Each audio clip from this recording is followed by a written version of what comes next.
Bueno, buenos días. Yo soy África Peral de la Universidad Complutense de Madrid, que voy a moderar esta mesa con estas profesionales y estos profesionales del dopaje, que es el tema que nos atañe concretamente en esta mesa.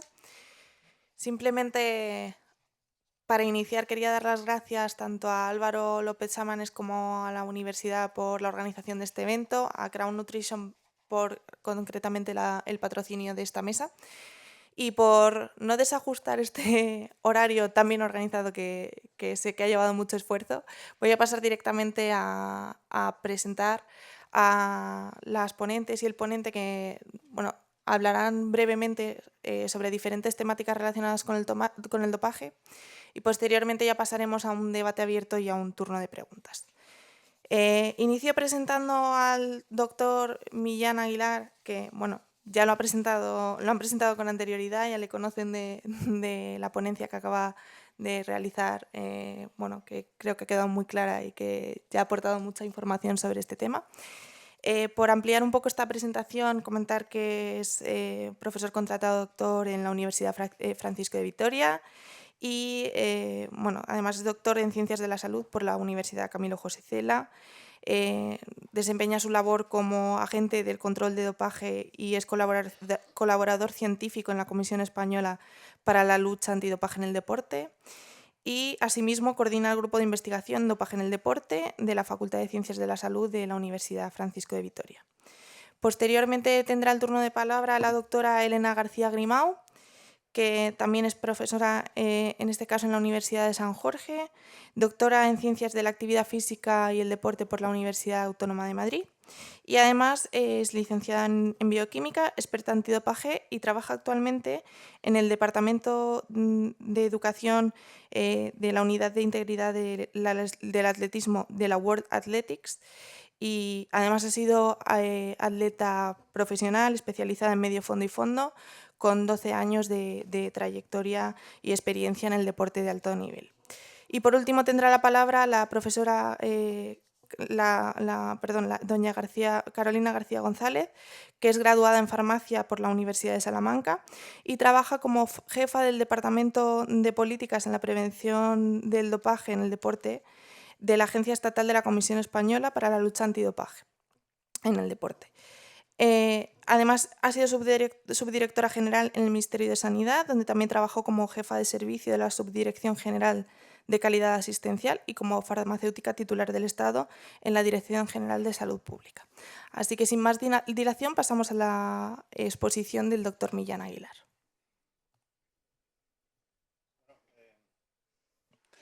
No sé si han tenido alguna duda de la presentación. Nosotros a día de hoy pues, nos centramos en colaborar con distintas NADOs, agencias antidopaje, en el análisis de la prevalencia del dopaje en el deporte, específicamente a través de los datos de WADA. Es curioso que la propia Agencia Mundial Antidopaje publica sus datos, pero en ocasiones no los evalúa. Nosotros en los últimos años hemos recibido muchos emails de agencias internacionales mostrando interés por las investigaciones. Como han podido observar, se realizan muchos controles, pero en muchas ocasiones el hacer más controles no lleva a un mayor porcentaje de casos positivos. Por eso se fomenta o se incita a que esos controles a día de hoy sean dirigidos. Sabemos en qué deportes hay una mayor prevalencia de dopaje, sabemos qué sustancias se están detectando en esos deportes, por eso tiene sentido el buscar sustancias específicas en cada uno de estos deportes. A día de hoy, sobre todo, nos estamos centrando mucho en la educación antidopaje de los futuros profesionales del deporte. Nosotros en nuestra universidad estamos muy concienciados en que los futuros graduados de ciencias del deporte, nutrición, medicina, todos los profesionales que en un futuro pues, van a poder colaborar con deportistas, pues estén formados, sobre todo en normativa antidopaje, porque en un futuro más próximo pues van a estar bajo el paraguas de las normas antidopaje y es muy importante que estén formados, sobre todo porque ellos mismos van a poder combatir esas situaciones de riesgo de dopaje con los deportistas que colaboren. Vale. ¿Y considera por continuar un poco con el tema sobre el riesgo del dopaje no intencionado en los suplementos deportivos que he estado comentando con anterioridad, concretamente qué suplementos deportivos considera que tienen hoy una mayor problemática en este sentido de posible dopaje no intencionado? Bueno, a día de hoy hay suplementos que realmente pues hay poca regulación, ¿no? Y que también pueden estar o tener una mayor manipulación. Destacaría pues sobre todo los suplementos para la pérdida de peso o boost metabólicos, ¿no? Que en muchas ocasiones pues contienen sustancias estimulantes, los preentrenos o suplementos que tienen multiingredientes, ya que en muchas ocasiones, pues como hemos mencionado anteriormente, los suplementos en muchas ocasiones no declaran en el etiquetado lo que contienen en su interior. Pero más allá del ingrediente, me centraría en las marcas, ¿no? En muchas ocasiones, pues compramos suplementos que no son de marcas conocidas o que no están o que no tienen sellos de calidad. Por eso no existe el riesgo cero, pero el objetivo del consumidor pues tiene que estar en intentar en minimizarlo lo máximo posible. Perfecto. Y en este sentido, teniendo en cuenta también el auge de las redes sociales, que muchas veces sabemos que la información que llega a los deportistas y a las deportistas no tiene un gran rigor científico, ¿cómo considera que puede estar afectando las modas en el consumo de suplementos de los deportistas, más allá de a lo mejor informarse si realmente son suplementos que les son de utilidad en su práctica deportiva o que no son de riesgo? Bueno, a día de hoy los deportistas tienen multitud de estímulos, ¿no? A través de las redes sociales, influencers que recomiendan el uso de un suplemento, o incluso compañeros de entrenamiento que les recomiendan un suplemento o a un suplemento novedoso que acaba de salir al mercado. Y en muchas ocasiones, pues esas situaciones pueden crear un FOMO fisiológico, ¿no? Que los propios deportistas piensen que si no lo consumo quizá me esté quedando atrás y realmente pues están perdiendo el foco en lo más importante, que es pues, que su entrenamiento sea el adecuado, que el descanso sea el adecuado y sobre todo pues que la alimentación y la nutrición pues esté guiada por profesionales y sea la adecuada. Perfecto, muchas gracias. Entonces, como consejo incluso para llevar a casa, ¿no? De todo esto que hemos estado comentando, eh, ¿cómo recomendaría o qué recomendación daría para equilibrar el consumo o realizar un consumo equilibrado de suplementos sin que suponga esto un riesgo de dopaje no intencionado?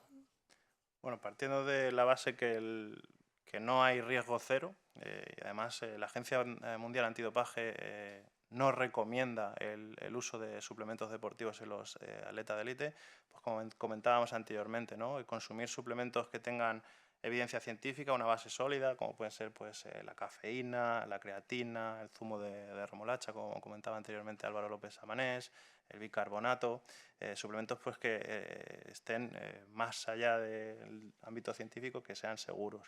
Además, recomendaría el uso de suplementos que estén certificados, que vengan de marcas reconocidas. Y además, que además de comprar estos suplementos, que ellos mismos pues, vayan a portales que permitan la consulta de que esos suplementos realmente pues, están libres de sustancias prohibidas. El riesgo no es cero, pero sobre todo, como comentaba anteriormente, minimizar ese riesgo a lo máximo posible.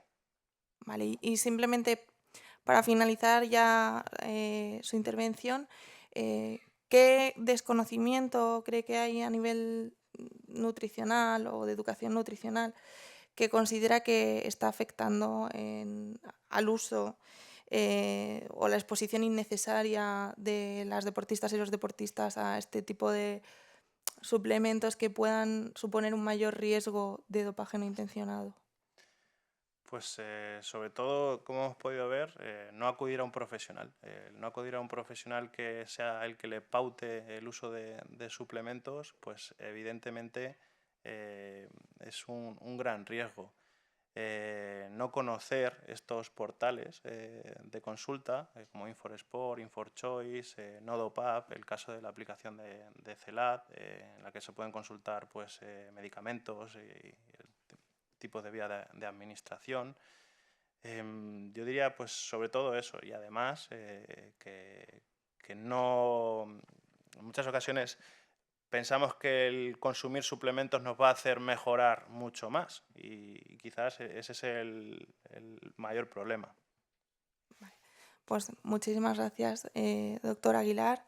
Vamos a pasar, por lo tanto, a la siguiente intervención, que va a ser la de la doctora Elena García Grimau, de la Universidad de San Jorge. Bueno, le doy paso para que haga su breve intervención y a continuación comenzamos con las preguntas. Muy bien, muchas gracias, África, por la presentación. También agradecer a la Universidad Pontificia de Comillas el habernos invitado para estar aquí en la mesa redonda. Y bueno, realmente os puedo contar por encima el trabajo que hacemos desde la Unidad de Integridad del Atletismo.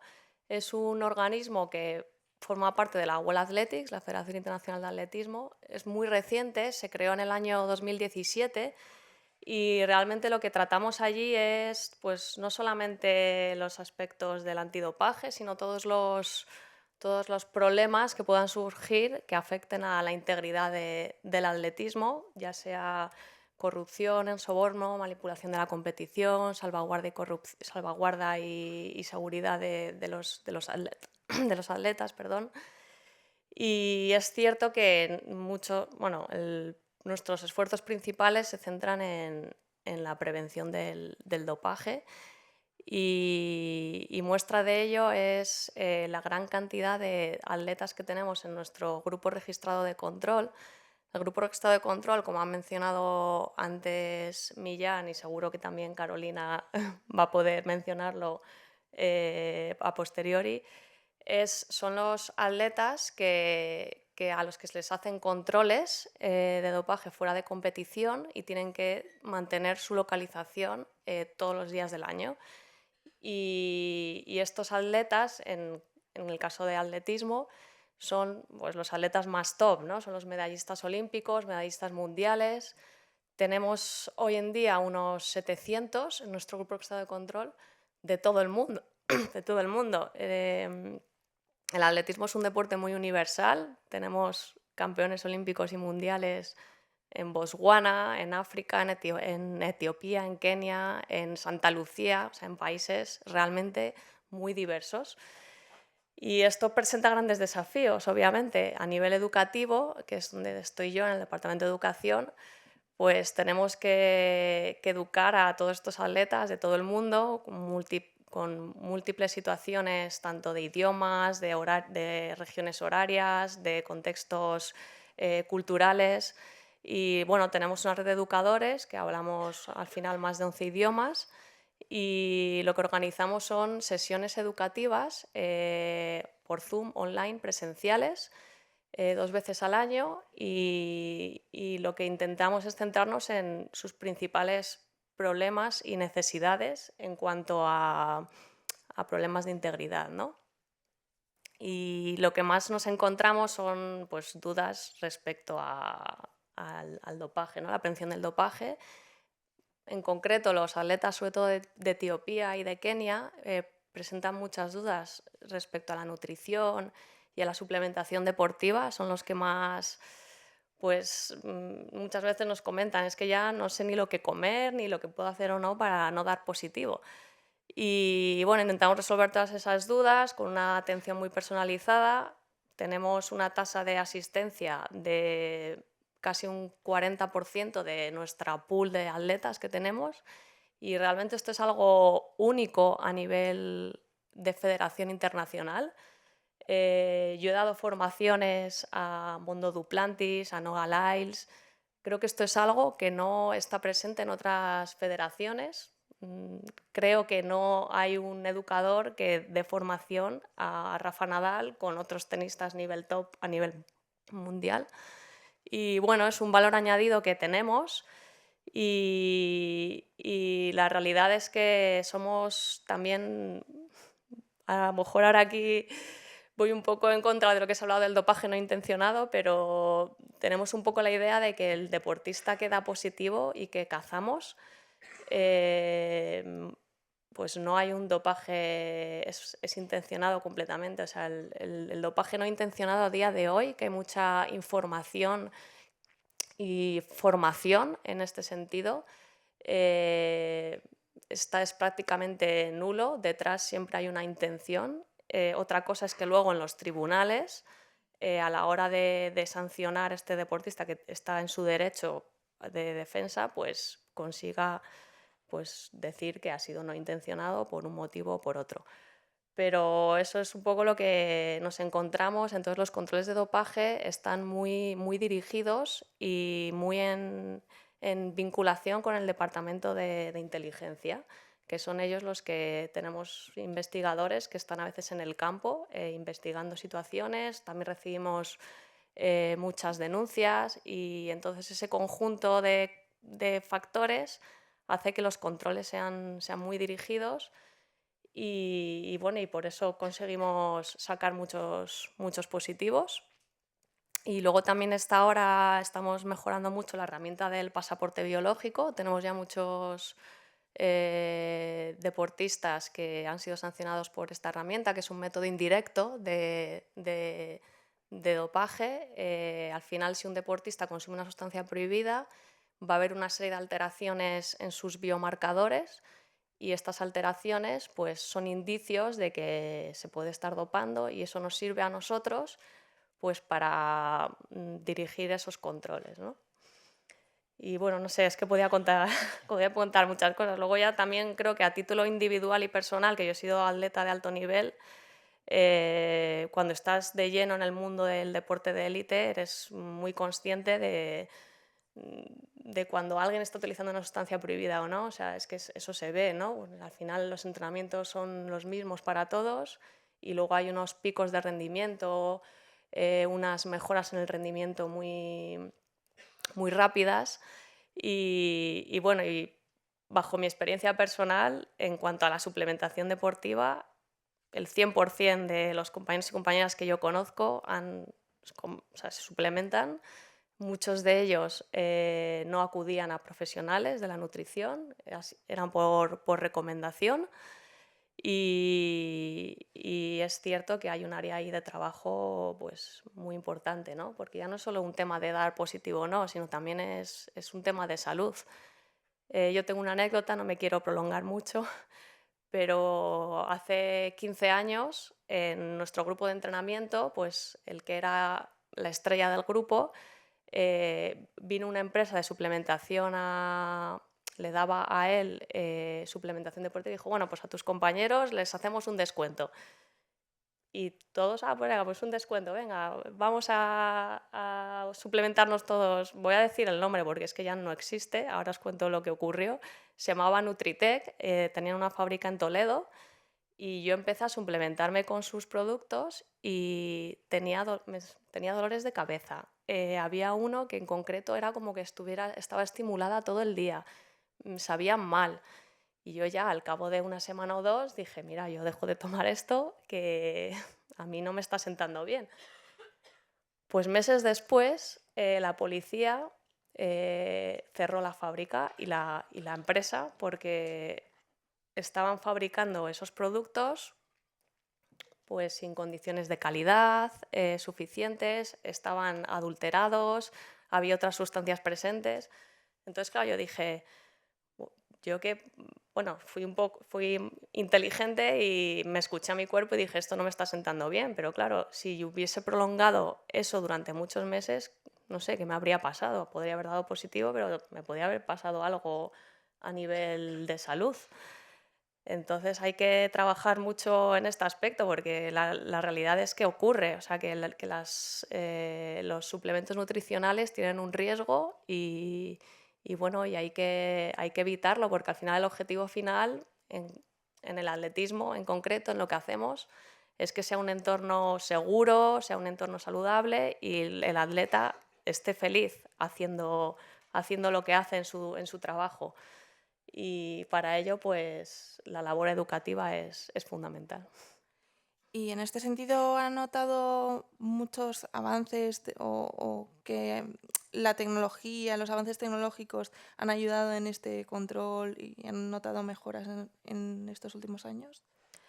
Sí, el avance en la tecnología va ligado a avances en la mejora en todos los aspectos, ya no solo en control de dopaje, en disuasión, sino también en educación. Y como he mencionado antes por encima lo del pasaporte biológico, en concreto el ABP, que es como se dice traducido, o sea, en sus siglas, tiene 3 módulos y actualmente solo uno de ellos, el hematológico, es el que está en funcionamiento, y nosotros, gracias al avance de la tecnología y también de la ciencia, estamos ya sancionando por otro de los módulos, que es el endocrino, y el tercer módulo no, es el esteroideo, perdón, el que estamos sancionando actualmente, y luego el endocrino se está empezando ya también a conseguir sancionar con este módulo. Y luego la inteligencia artificial también se está usando en el departamento de investigación, los investigadores, para analizar patrones de todo tipo, o sea, patrones de conductas, patrones de posible consumo, patrones de rendimiento. Y bueno, pues el futuro de la IA está entrando de lleno en todas las áreas y en el antidopaje es en una de ellas también. Y teniendo en cuenta también su experiencia desde distintos niveles del deporte, incluido la propia práctica del deporte a nivel de alto rendimiento, ¿considera que hay una buena comunicación en el sentido de dopaje entre federaciones, deportistas y los organismos encargados del control? Bueno, desde el punto de vista de la Federación Internacional de Atletismo, bueno, nos centramos mucho en los atletas. Ahí sí que la comunicación, como he comentado antes, es un valor añadido lo que tenemos ahí montado con los atletas. Y es cierto que a nivel de entrenadores consideramos que eso es más labor nacional. Ahí a lo mejor Carolina luego puede comentarlo un poco mejor. Pero es cierto que las federaciones nacionales delegan mucho esa labor a la CELAD, y yo sí que echaría en falta que desde un punto de vista de las federaciones nacionales que fueran un poco más proactivas en este sentido. Y a nivel internacional, nosotros también tenemos convenios de colaboración con las marcas deportivas, con ASICS, con On Running, y formamos a sus atletas. Y también con los representantes, los managers de los atletas. También tenemos programas educativos, y entonces en ese sentido yo creo que no hay brecha, pero siempre se puede mejorar, obviamente. Y antes de finalizar la intervención, también quería preguntar si han detectado o qué métodos o sustancias de dopaje han detectado, ya que tienen esta comunicación directa con deportistas habitual, que están resultando más emergentes en los últimos años. Bueno, la realidad es que, como ha comentado antes Millán, de las sustancias, el uso de sustancias prohibidas más comunes, eso creo que no cambia. La categoría de sustancias es siempre la misma. En concreto, en el atletismo son los esteroides anabolizantes y la EPO, la hormona de la eritropoyetina, en los corredores de fondo. Pero claro, luego está de las sustancias que conocemos y que se pueden analizar en el laboratorio, son las que son. Ahora, evidentemente, hay muchas sustancias que salen nuevas, incluso se fabrican en mercado negro, como pueden ser péptidos, y no sabemos realmente cómo se detectan. Somos conscientes de que hay, incluido el dopaje genético, que también somos conscientes de que se está ya implementando. El problema es que, claro, ahí tiene que haber primero una investigación de base para saber qué es, cómo se hace, cómo se detecta, y luego ya de ahí pues implementarlo, ¿no? Pero ya te digo que en el antidopaje vamos muy por detrás frente a los que realmente quieren hacer trampas. Y hay muchas vías de investigación abiertas, ¿no? Ya lo dejamos aquí caer por si alguien trabaja en el área. Muchas gracias por su intervención y vamos a pasar por último a la intervención de doña Carolina García González. Bueno, igualmente le doy paso y posteriormente haremos algunas preguntas antes de comenzar el debate. Bueno, buenos días a todos. Muchas gracias a los organizadores del Congreso por la invitación. Yo en la primera parte quiero explicar un poquito quiénes somos, ¿no? Y cómo estamos organizados. Desde la Comisión Española para la Lucha Antidopaje, que lo voy a abreviar con CELAD, ¿vale? Nuestra función que nos atribuye la Ley Orgánica de Lucha contra el Dopaje es eso, combatir el dopaje. El ámbito de la ley serían deportistas federados, tanto de alto rendimiento como cualquier deportista aficionado con licencia federativa. Se le podría realizar un control según lo que recoge esta ley. Y dentro de lo que es la CELAD estamos divididos en 3 bloques, ¿no?, fundamentales. El primero es el Departamento del Control de Dopaje, que es quien organiza, ¿no?, y quien lleva a cabo esos controles de dopaje anuales, tanto a los deportistas del Grupo Registrado de Control como a otros deportistas. En segundo lugar estaría el Departamento de Prevención, que es el que yo dirijo, por así decirlo, y está enfocado pues, a educar, ¿no?, a prevenir, a informar a los deportistas de los riesgos pues, que pueden conllevar, por ejemplo, los complementos alimenticios que pueden arrojar un resultado analítico adverso. Y en tercer lugar estaría pues, la parte del Departamento de Jurídico, ¿no? Al final, cuando un deportista da positivo en un control, se estudia, ¿no?, se investiga desde la agencia cómo se ha producido, se le da al deportista la posibilidad de que alegue y de que explique cómo ha podido llegar a ese resultado positivo y, en último lugar, pues se le sanciona, ¿no? Esos serían los pilares fundamentales de la agencia. Creo que hace años pues, era mucho más importante a nivel mundial hacer controles y desde hace unos años pues, también se le está dando, ¿no?, la educación está entrando y cobrando relevancia para luchar contra el dopaje. Vale, muchas gracias.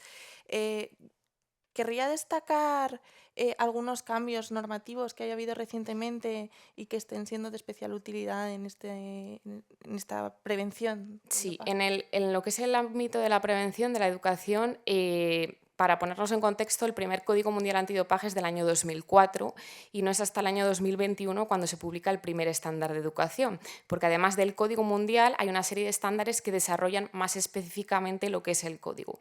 El de educación no se publicó hasta el año 2021 y es cuando la Agencia Mundial da esas primeras directrices de cómo debemos las organizaciones antidopaje pues divulgar, ¿no?, la información.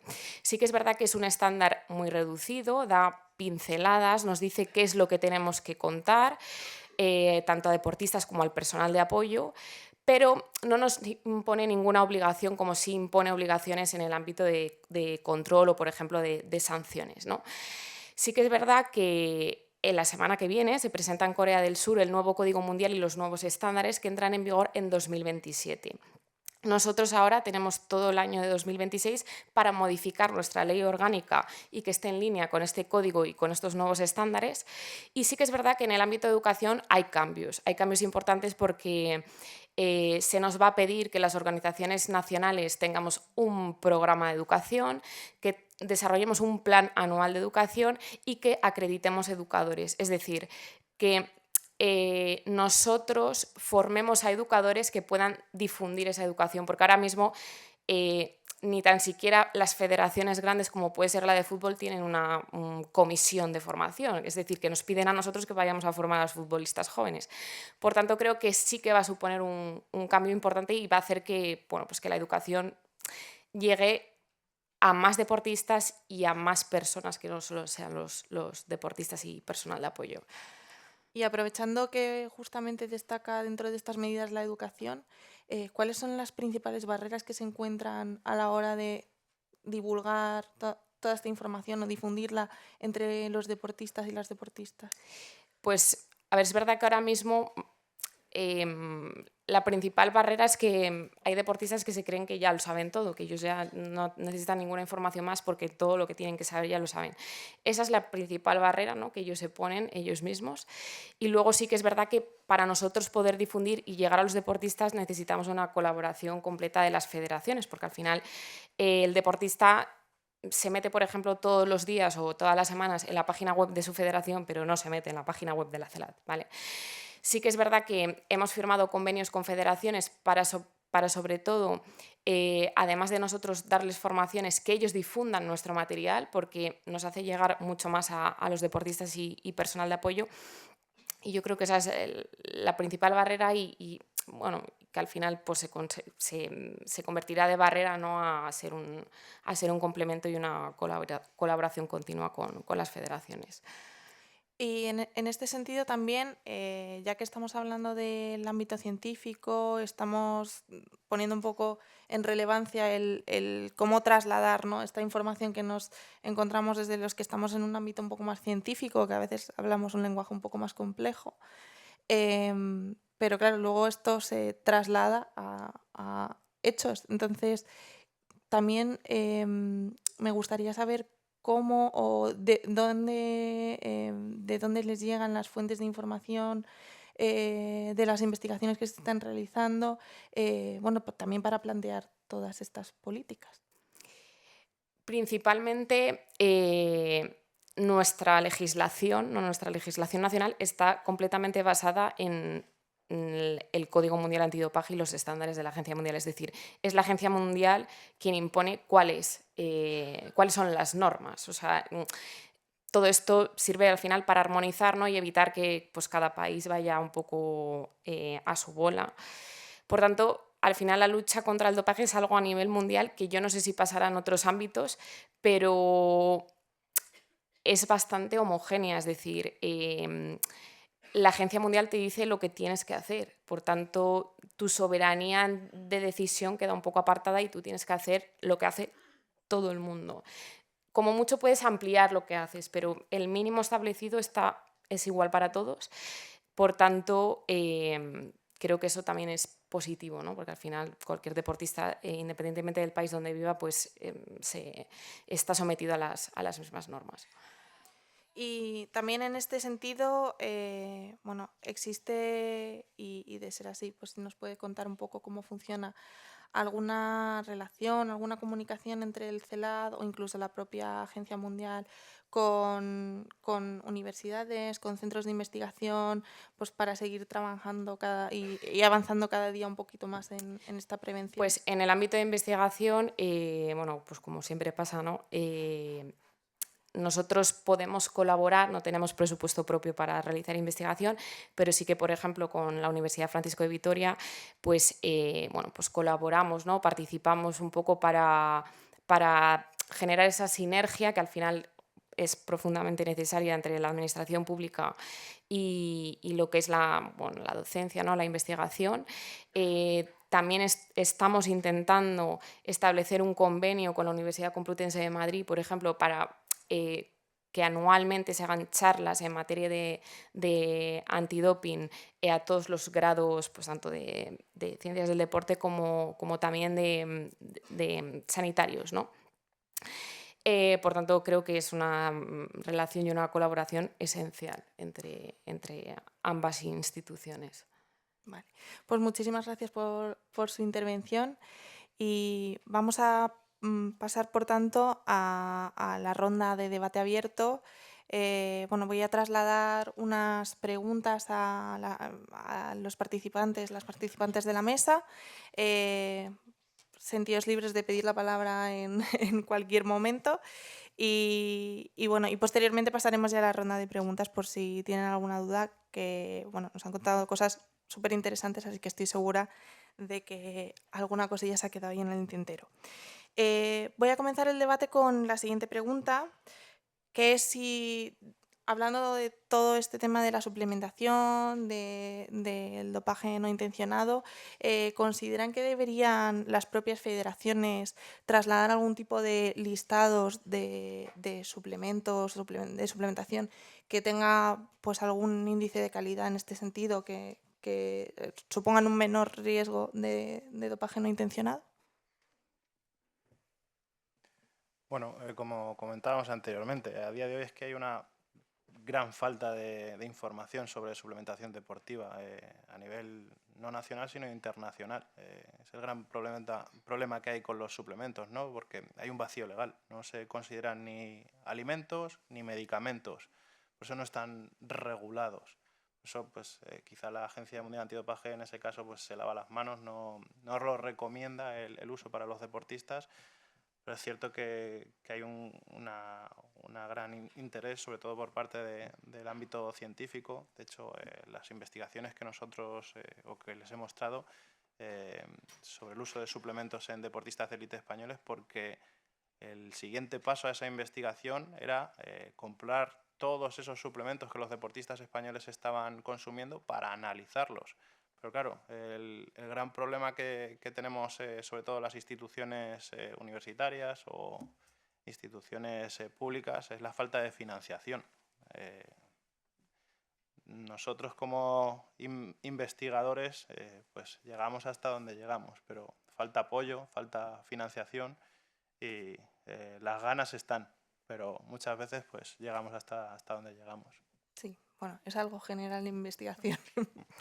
Sí, yo me gustaría añadir que es cierto que hay empresas privadas que certifican pues que hay una calidad detrás en la fabricación de esos suplementos. Entonces, yo creo que un paso muy importante, que si no estoy mal informada, está en camino de realizarse a nivel europeo, una certificación de calidad a nivel europeo enfocada a los suplementos nutricionales, pues para asegurar evitar ese riesgo, ¿no? Pero claro, es algo que lleva, yo creo, a nivel burocrático mucho tiempo y luego es algo opcional para las marcas, ¿no? Que no tienen por qué unirse a ese sello de calidad.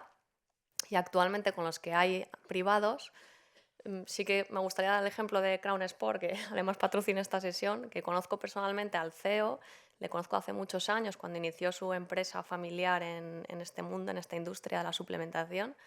Y la realidad es que, como hemos visto antes con los datos que ha aportado Álvaro, es una industria que genera millones de beneficios económicos.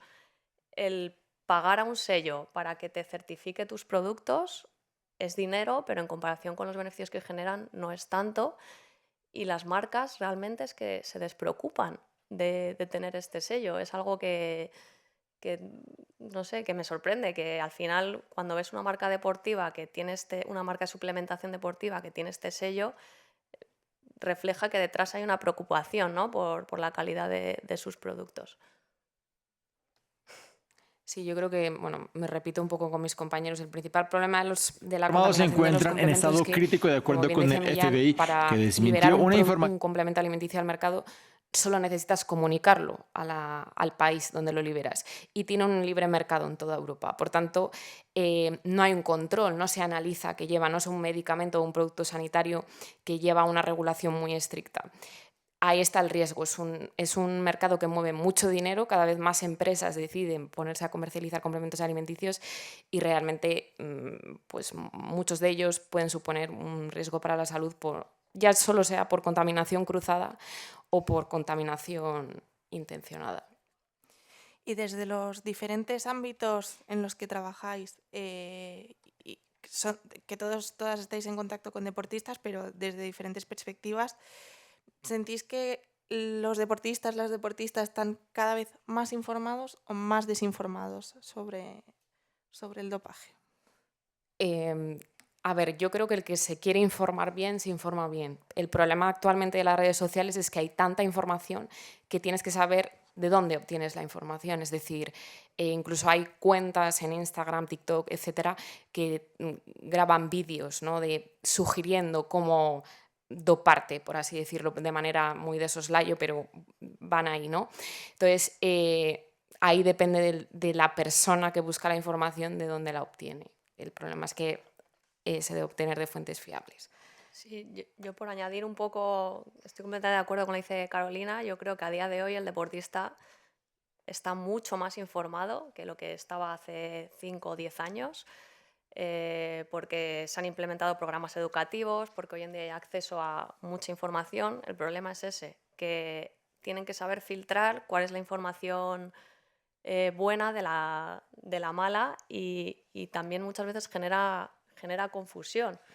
Porque, por daros un ejemplo, cuando salió el positivo de Yannick Sinner, el tenista, que se dijo que era por contaminación de un producto que le había empleado su fisioterapeuta, a mí me vinieron muchos atletas preocupados. Oye, que es que ahora, ¿qué pasa? ¿Que tengo también que estar pendiente de cuando voy al fisio de la crema que me ponen las piernas?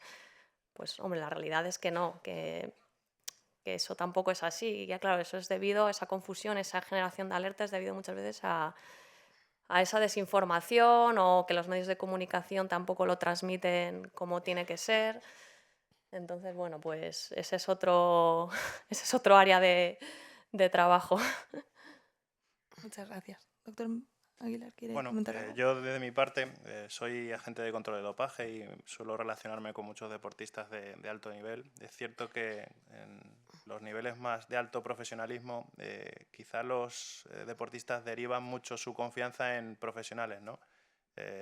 Los grandes equipos o deportistas pues tienen sus médicos, sus nutricionistas y confían mucho en lo que les dan. De hecho, siempre que se realiza un control de dopaje, está el médico, el nutricionista, que es el que te indica qué es lo que consumen. Es cierto que quizás en los deportes donde son menos profesionales ahí hay una falta de conocimiento. En muchas ocasiones pues consumen quizá pues más suplementos de los que deberían. Nosotros desde nuestra figura como agentes de control de dopaje no tenemos la función de formar a los deportistas, pero siempre les recomendamos que indiquen la marca del suplemento. Siempre se les pregunta qué han consumido los últimos 7 días, tanto medicamentos como suplementos deportivos, y quizá pues ahí dedicamos un tiempo especial en que ellos se tomen su tiempo y detallen todo lo que han consumido, porque cualquier suplemento contaminado, cualquier medicamento, pues puede ser motivo de un caso positivo. Y ya como cierre de este debate, ¿podrían dar brevemente 3 medidas concretas que consideran que reducirían el dopaje, o si se quieren incluso centrar en el dopaje no intencional, que es un poco el tema que nos ha centrado un poquito más, en los próximos 5 años? La primera medida sería establecer la obligatoriedad para por ejemplo, las federaciones para que tengan sus propios educadores y se responsabilicen y acrediten que están formando sobre todo a los deportistas con talento, ¿no? Antes de que lleguen al alto rendimiento como tal. Creo que esa sería una medida bastante relevante. A mí con una medida yo creo que me bastaría, que es algo que llevamos Millán y yo reivindicando durante mucho tiempo, y es que en España, a nivel académico, en ninguna universidad, tanto pública como privada, existe una asignatura de prevención del dopaje en ningún grado.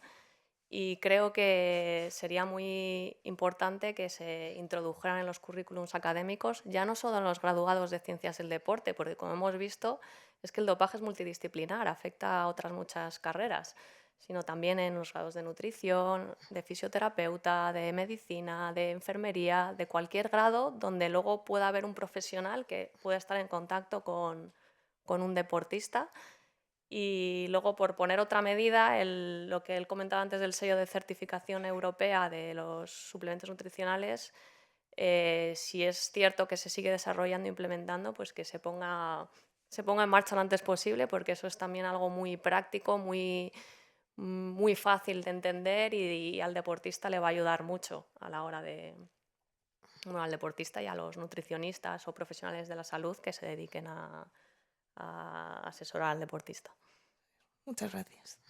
Bueno, siguiendo en la línea de Elena, nosotros desde la Universidad Francisco de Vitoria y en colaboración con CELAT estamos llevando a cabo una investigación a nivel nacional e incluso internacional en México y en Chile sobre la evaluación del conocimiento antidopaje de los estudiantes universitarios, pues que en un futuro pues, puedan formar parte del personal de apoyo al deportista. Por eso Invito a todos los profesionales aquí, y sobre todo docentes universitarios que se imparten clases en grados de medicina, nutrición, que si quieren participar en esta investigación, porque el objetivo es hacer una foto a la situación de las universidades españolas con el objetivo de hacer fuerza en las diferentes organizaciones gubernamentales para que esta asignatura pues forme parte de los planes de estudios, y el siguiente paso pues es crear un manual antidopaje para todos estos estudiantes universitarios, pues que sea una materia que se imparta de forma obligatoria en las universidades. Muchísimas gracias. Bueno, aunque tenemos poquito tiempo, creo que hemos aprendido un montón en estos minutillos que hemos tenido para poder debatir con los ponentes. Y nos queda todavía unos minutos por si alguien en la sala quiere realizar alguna pregunta, tiene alguna duda, algún comentario.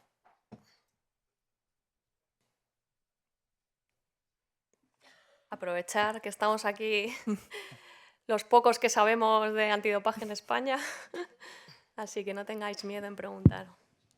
Sí. Ahora Sí, ya. le paso el turno. Buen día. Buen día. Bueno, referente a lo que platicaba Millán, ¿Sí? su nombre. Bueno, soy de México, soy maestro de nutrición en la Universidad Autónoma de Tamaulipas en México. Ahorita estoy haciendo una movilidad con un grupo de investigación de ciencias de la actividad física y deporte de la Universidad de Alcalá, que aquí están conmigo. Y referente a lo que decías sobre los deportistas y la nutrición, que es un trabajo verdaderamente en conjunto, existen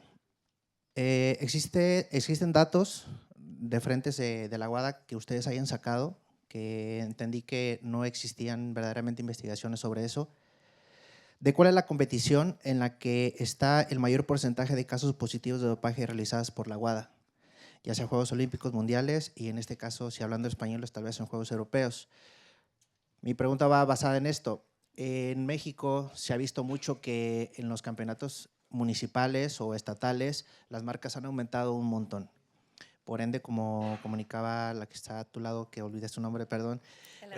Bueno, aparte sigo siendo atleta elite, entonces soy actual, vaya, me mantengo actuales en las competencias. Y he notado que durante los macrociclos o ciclos de entrenamiento, en la preparación física general o en la específica, se ven marcas muy altas, todavía ni siquiera entrando a la etapa competitiva o ya en la competición final.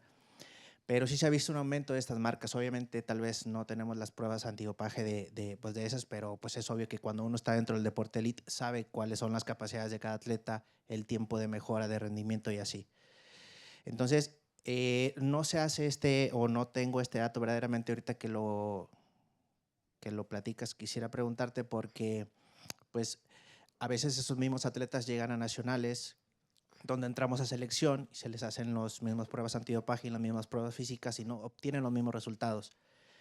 Llegan inclusive a pasar a Juegos Centroamericanos, hablando de América, Juegos Panamericanos y Mundiales, y no se comparan inclusive con las marcas que hicieron al principio de su ciclo de entrenamiento. Entonces, hablando un poquito del contexto, quisiera preguntarte si existen algunos datos, si por ejemplo tal vez aquí en los nacionales existen un porcentaje de casos positivos, ya que mencionas que se han aumentado las pruebas, pero no han aumentado los casos. Entonces, si existe algún tipo de número, porcentajes o diferencia entre los nacionales, Juegos Europeos o competiciones que se hacen aquí a nivel pues de España. Gracias. Bueno, CELAT publica anualmente sus estadísticas. A día de hoy, creo que hace relativamente poco publicaron que los controles antidopaje siguen aumentando anualmente. Sin embargo, el porcentaje de casos positivos quizás creo que es nulo, de los casos positivos que hay en España, con respecto a los controles realizados por CELAT. Es cierto pues, que los deportistas españoles, por el nivel que tiene nuestro país, pues compiten a nivel internacional y en muchas ocasiones pues, han dado positivo. El último positivo que se conoce aquí en España es de un jugador de fútbol del Atlético de Bilbao, de Geray, el cual ha sido sancionado por UEFA por el consumo de un medicamento para la caída del pelo. como datos de competiciones donde más positivos hay. Es que el problema del dopaje es que realmente el dopaje va por delante de la investigación, por eso las muestras de dopaje se almacenan de forma, bueno, hasta 10 años y se analizan de forma retroactiva hasta esos 10 años. Por eso vemos que a muchos deportistas españoles están dando medallas, incluso ya están retirados de años anteriores.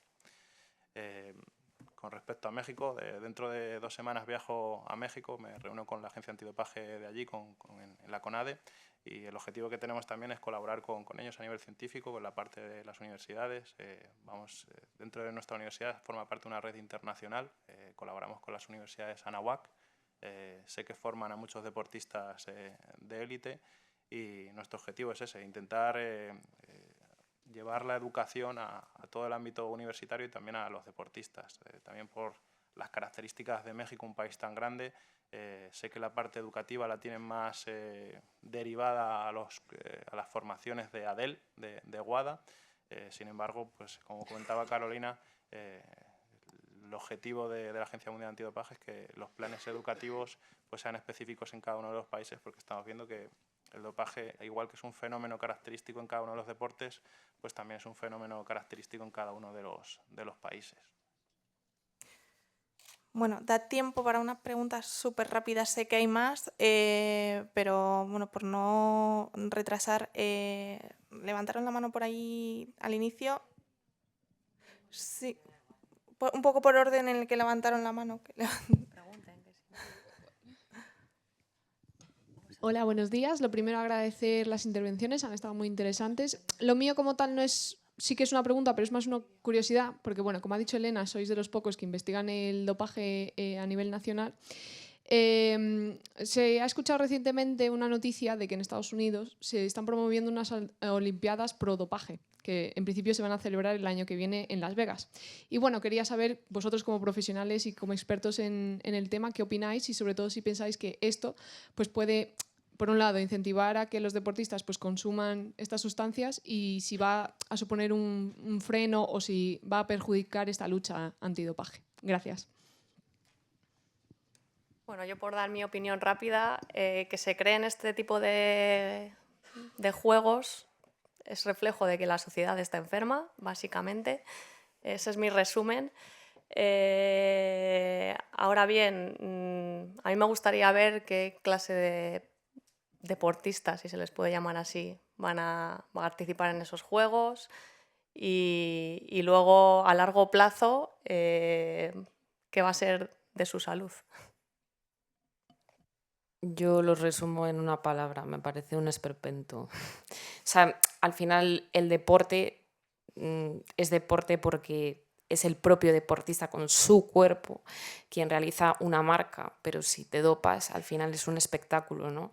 Bueno, pues es un reflejo del mundo actual, nada más. Bueno, como ha sido bastante breve, nos da tiempo para una pregunta más. Por aquí delante habían levantado la mano también. Yo, si al me inicio. permites, te voy a contestar a tu pregunta. Son unos Juegos Olímpicos del dopaje, ¿no? O Juegos del dopaje. Pero es que realmente en los Juegos Olímpicos hay dopaje. Y estamos viendo que se van sacando positivos de unos juegos a otros. Los récords del mundo pues vemos que se baten en muy pocas ocasiones. Pues en esos juegos incluso pues, no se batirán y el tipo de deportistas pues son deportistas que ya están en su etapa de retiro y evidentemente pues muchos de nosotros los vamos a ver por el interés que genera, pero creo que va a ser un evento que no va a llegar a más. Súper breve la última pregunta y ya cerramos el turno. Sí, hola, bueno, gracias por organizar el congreso. Yo soy farmacéutica y estoy estudiando nutrición en la Universidad Francisco de Vitoria. Y de este tema, bueno, pues quería introducir un poco la nutrición deportiva en la farmacia, por eso venía esto y por eso estudio nutrición.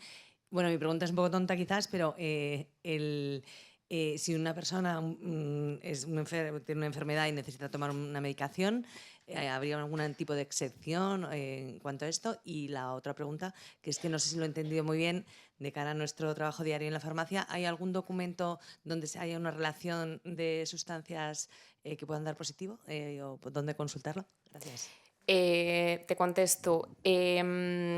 Se pueden consultar, hay una página web y también una aplicación que ha comentado antes Millán. La aplicación web es Nodop Web, ahí se introduce lo que es el nombre del principio. Nodop Web, sí. Introduces el principio activo y directamente te dice si está prohibido siempre, si está permitido o si está prohibido en competición. También estamos trabajando en un convenio con el Consejo General de Farmacéuticos porque yo también como farmacéutica creo que hay una laguna informativa y que al final el deportista o cualquier persona, el primer paso de acceso al ámbito sanitario es la farmacia y creo que es completamente desconocido. Y sobre cuando un deportista necesita un medicamento que está prohibido, en ese caso necesita solicitar una autorización de uso terapéutico. Se estudia y si es positivo, pues se le autoriza la toma del medicamento prohibido. Vale. Pues vamos cerrando esta mesa redonda. Dar de nuevo muchas gracias a las ponentes y al ponente bueno, pues por toda esta información tan interesante que nos han sido capaces de transmitir